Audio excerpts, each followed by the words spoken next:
activity, a parliamentary activity, whatever it may be. But if we are serious in eliminating the terrorism, the only solution to me and to any man of ordinary prudence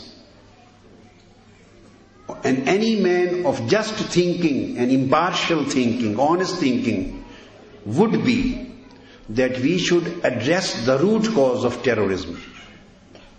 Two things: where this terrorism is coming from and why this terrorism is coming from.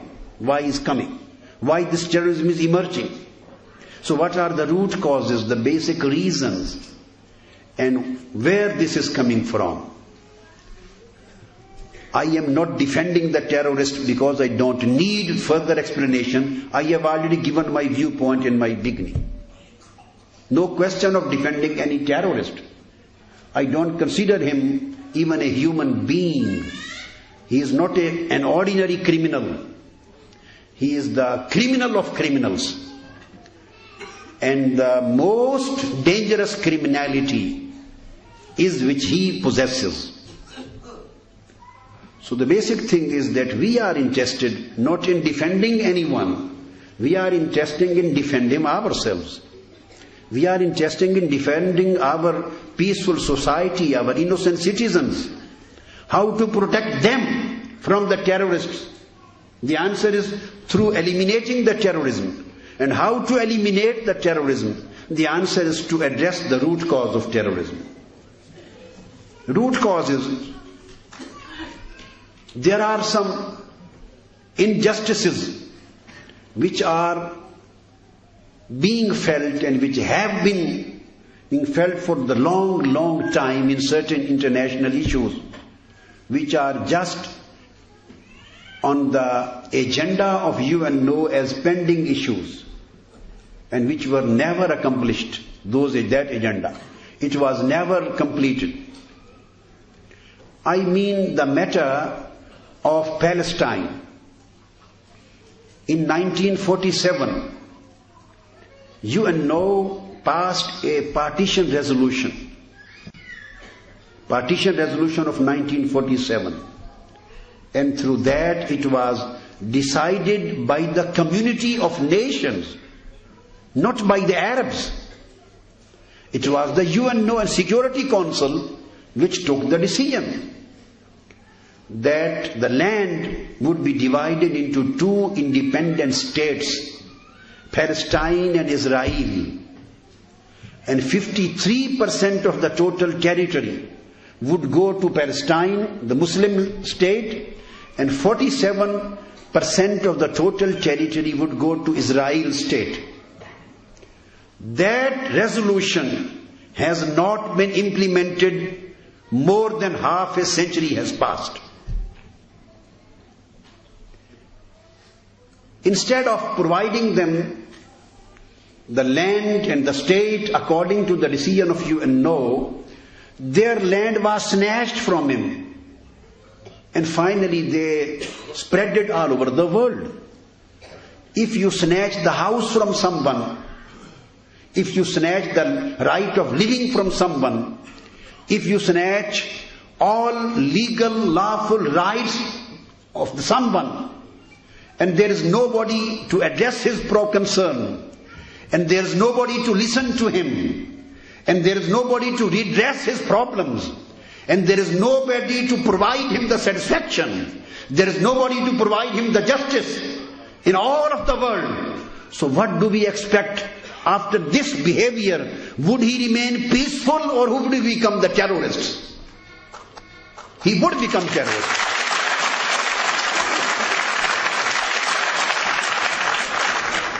His being terrorist is not justified.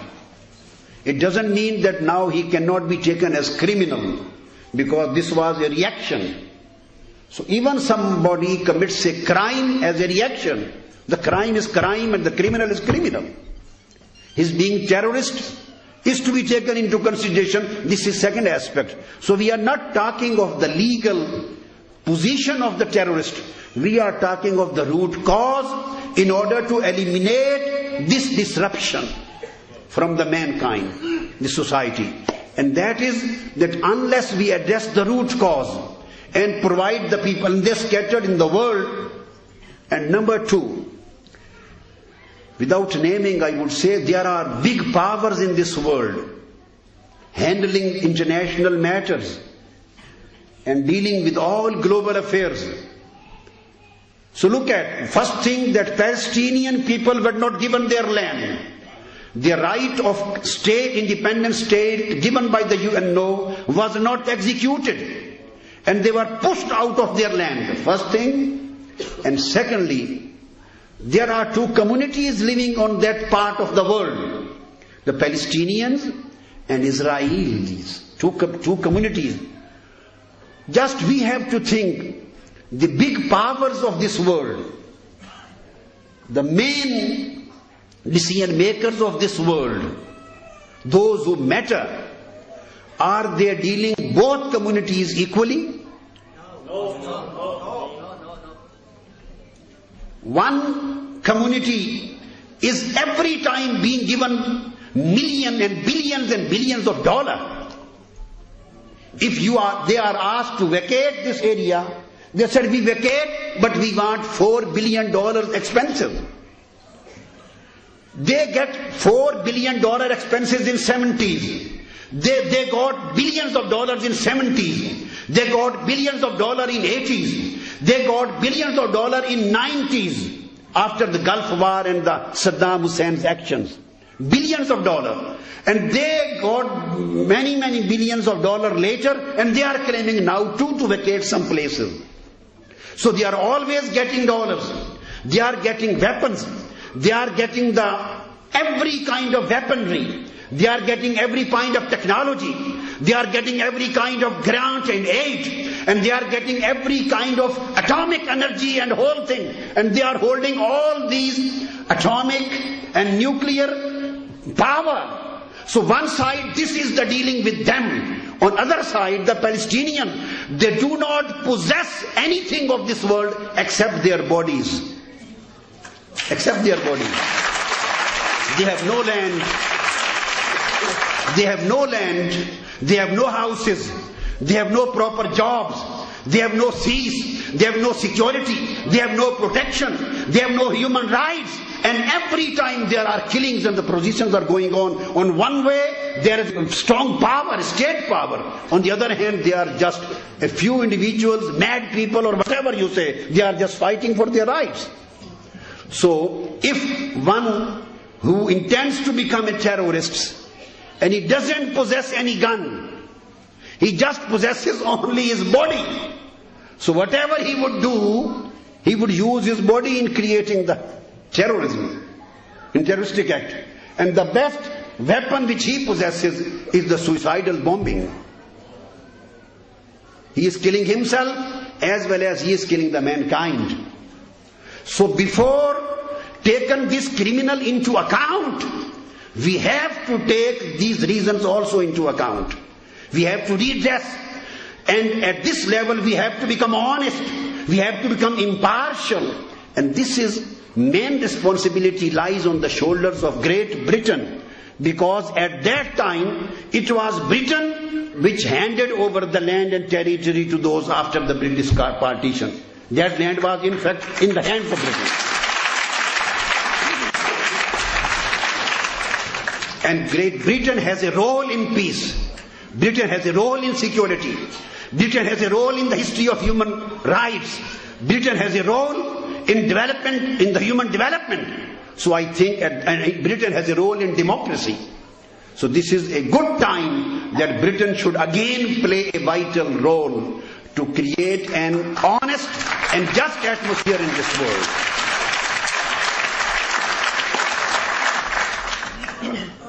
And same happened in our part of the world, I mean between Pakistan and India.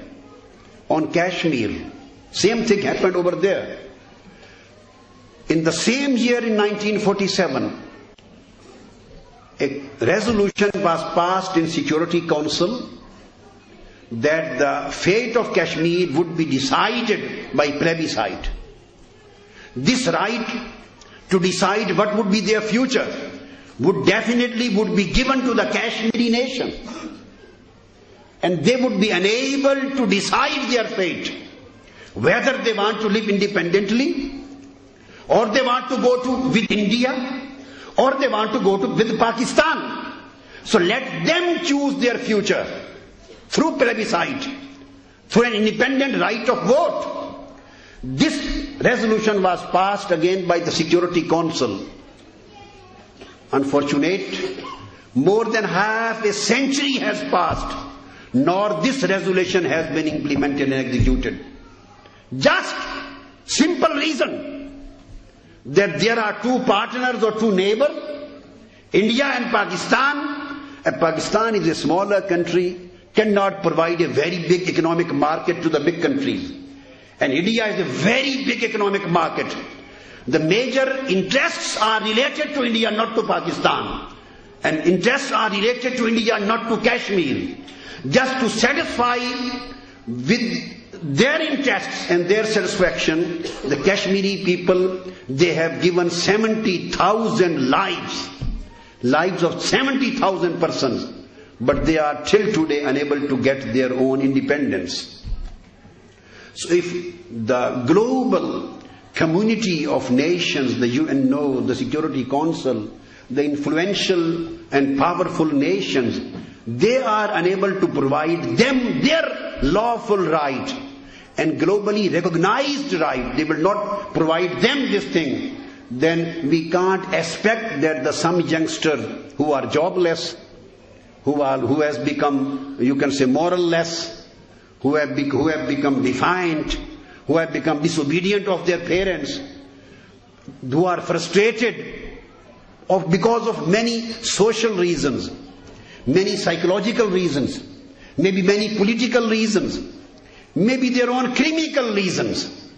One way or the other, they have, from out of frustration, they have become criminals. When they will come out, they will just fight right or wrong on the name of that issue. So we have to address those issues and to try to create an atmosphere of honesty, an atmosphere of balanced attitude, an atmosphere